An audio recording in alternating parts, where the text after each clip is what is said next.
पाकिस्तान की अफगान सरहद के उत्ते सिक्योरिटी फोर्सेस ने वो तारीखी मार मारी है ना कि इन्हां दियां आने वाली नस्लां ना सिर्फ याद रखणगियां बल्कि थर थर कंबणगियां। इंटैलीजेंस जिहड़े बेस्ड ऑपरेशन ने उन्हां दे विच 29 खारजी जिहड़े ने जहन्नम वासल कीते गए, होर भी वासल करांगे जहन्नम इन्हां नूं, उथों सेका दवावांगे इन्हां नूं। हुण दुश्मन नूं छुपण दा राह नहीं लभदा पिया, ये छेड़ बैठा है, ये पाकिस्तान है।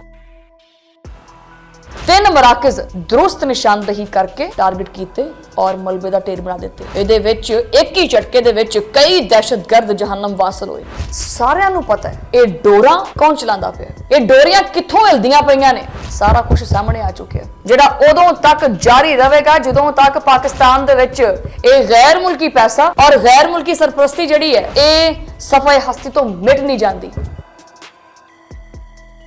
बिस्मिल्लाहिर्रहमानिर्रहीम, अस्सलाम वालेकुम। तुसीं देख रहे हैं 360 डिजिटल पंजाबी और मैं हाँ तुहाडी मेज़बान शुमाइला नियाज़। अज तो वैसे मेरा दिल करता है कि मैं व्लॉग ना ही करा, कण दे जरा ना थले रख के चंगी करारी सीटा ताकि स्वाद आ जाए। मतलब वही पुरानी रवायत इंडियन मीडिया ने करना शुरू कर दिता है। इन्हां दी वही एक चीज़ है कि सिर्फ और सिर्फ पाकिस्तान नूं बर्बाद करने की ख्वाहिश जिहड़ी है ना वो कभी भी पाया तकमील तक पहुँच नहीं सकती।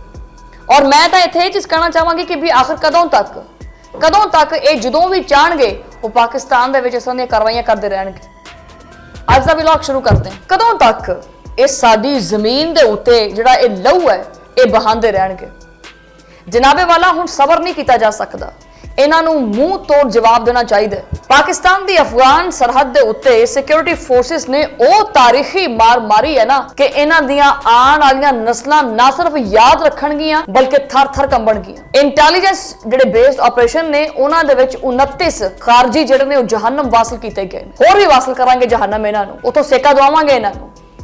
खैबर पख्तूनख्वा, बलोचिस्तान और कराची रेंजर्स कैंप के उत्ते हालिया ये जिहड़ियां बुज़दिलाना कार्रवाइयां ने ना इन्हां दे उत्ते पाकिस्तान दी जिहड़ी फौज है ना वो बब्बर शेर बन के टुटी है। सिक्योरिटी फोर्सेस ने पाक अफगान सरहद दे उत्ते वड्डे पैमाने दे उत्ते ना सिर्फ जमीन बल्कि फिजा दे उत्तों भी तबाहकुन जिहड़े ने वार कीते ने और जिन्ने इन्हां दे ठिकाने सी वो सारे निशाना बन के मारे ने, मलिया मेट कीते ने। हुण दुश्मन नूं छुपण दा राह नहीं लभदा पिया, ये छेड़ बैठा है, ये पाकिस्तान है।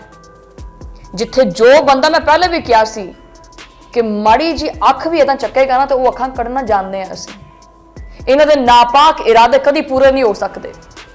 और ये कार्रवाइयां जिहड़ियां कीतियां गईयां ने ये कोई एवें कार्रवाइयां नहीं हैगियां, ये कोई मामूली जिहियां कार्रवाइयां नहीं हैगियां। ये ऑपरेशन गज़बुल हक दा कहर है जिहड़ा टुटिया इन्हां दे उत्ते मज़ीद टुटेगा। असीं कमज़ोर नहीं हुंदे, कोई गल नहीं, झेलांगे अपने उत्ते। कई दहाइयां तो दहशतगर्दी का मुकाबला करते पे हुण भी कर लांगे। 28 और 29 जून की दरमियानी रात नूं जदों सारी दुनिया सौंदी पई सी, साडी फोर्सेस जिहड़ियां ने ना वो सरहद पार जिहड़े दहशतगर्दां दे ठिकाने ने ना उन्हां नूं निशाना बनांदी पई सी। उस टाइम पख्तिया, पख्तिका और कुन्नड़ के इलाकों दे विच दहशतगर्दां दे 3 मराकज दुरुस्त निशानदेही करके टारगेट किए और मलबे का ढेर बना दिते। इहदे विच एक ही झटके दे विच कई दहशतगर्द जहन्नम वासल होए और उन्हां दे कोले जिहड़ा असलहा, गोला बारूद और होर भी जिहड़ा वड्डे वड्डे जिहड़े ज़खायर बनाए फिरदे सी अपने वो बंब बरूद दे वो सकिंटां दे विच राख बना दिते। भारत हुण दुहाइयां दिंदा फिरदा कि ओहो साडा पैसा बर्बाद हो गया। ISPR के मुताबिक बाजोड़ दे विच एक जबरदस्त इंटैलीजेंस ऑपरेशन होया जिथे 4 वड्डे दहशतगर्द जिहड़े वड्डे सूरमाए बने हुए सी ना, समझ जाओ। मरन वालियां दे विच फितनतुल ख्वारिज दा जिहड़ा हाई वैल्यू कमांडर खान फरोश है ना वो भी शामिल है, जो कि ये भारतीय जिहड़े हैगे ने इन्हां दी जिहड़ी प्रॉक्सी हैगी है जमातुल अहरार ओदा अहम मोहरा सी, आम बंदा सी उंदा।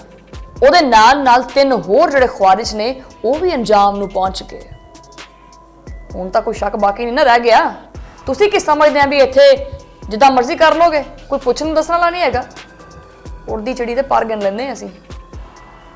ਜਮਾਤੁਲ ਅਹਿਰਾਰ ਹੋਵੇ ਜਾਂ ਫਿਤਨਤੁਲ ख्वारिज, ਸਾਰਿਆਂ ਨੂੰ ਪਤਾ ਹੈ ਇਹ ਡੋਰਾ ਕੌਣ ਚਲਾਉਂਦਾ ਪਿਆ, ਇਹ ਡੋਰੀਆਂ ਕਿੱਥੋਂ ਹਿਲਦੀਆਂ ਪਈਆਂ ਨੇ, ਸਾਰਾ ਕੁਝ ਸਾਹਮਣੇ ਆ ਚੁੱਕਿਆ। ਇਵਨ ਕਿ वफाकी वज़ीर इत्तलात अता तारड़ ने सोशल मीडिया के उत्ते साफ साफ आख दिता है कि सरहद पार इन्हां दे ठिकाणिਆਂ ਨੂੰ ਅਸੀਂ ਚੁੱਕ के उखाड़ के परां सट दिता है और मजीद सिटांगे। और उन्हां दे मुताबिक ये ऑपरेशन जिहड़ा है वो अज़म इस्तेहकाम और ग़ज़बुल हक दा वो तसलसल है जिहड़ा उदों तक जारी रहेगा जदों तक पाकिस्तान दे विच ये गैर मुल्की पैसा और गैर मुल्की सरपरस्ती जिहड़ी है ये सफ़े हस्ती तो मिट नहीं जाती। जदों तक इहदा नामो निशान नहीं मिटा देंदे असीं सकून नाल बहण वाले नहीं हैगे।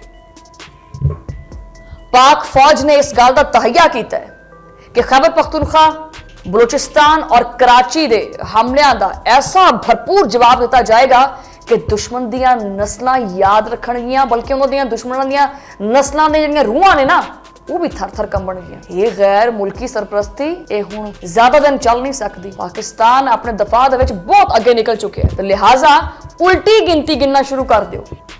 अज जिन्हां दे नंबर आए ने ना उस तो बाद इन्हां दे ने।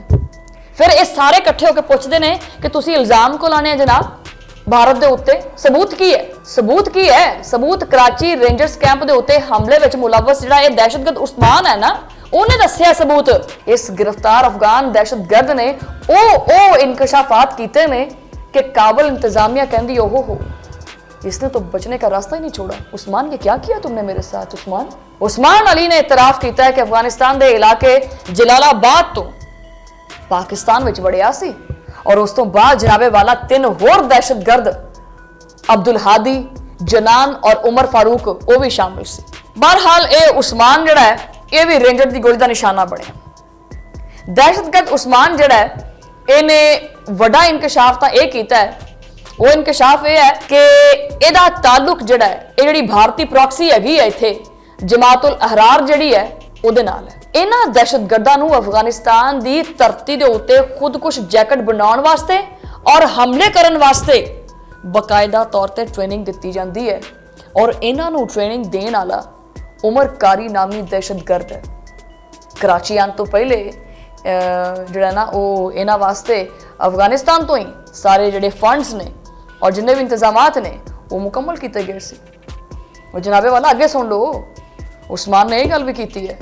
उन्हें आख्या कि पहले सानू ये नहीं सी पता कि फौज दे विच और रेंजर्स दे विच की फर्क होता है।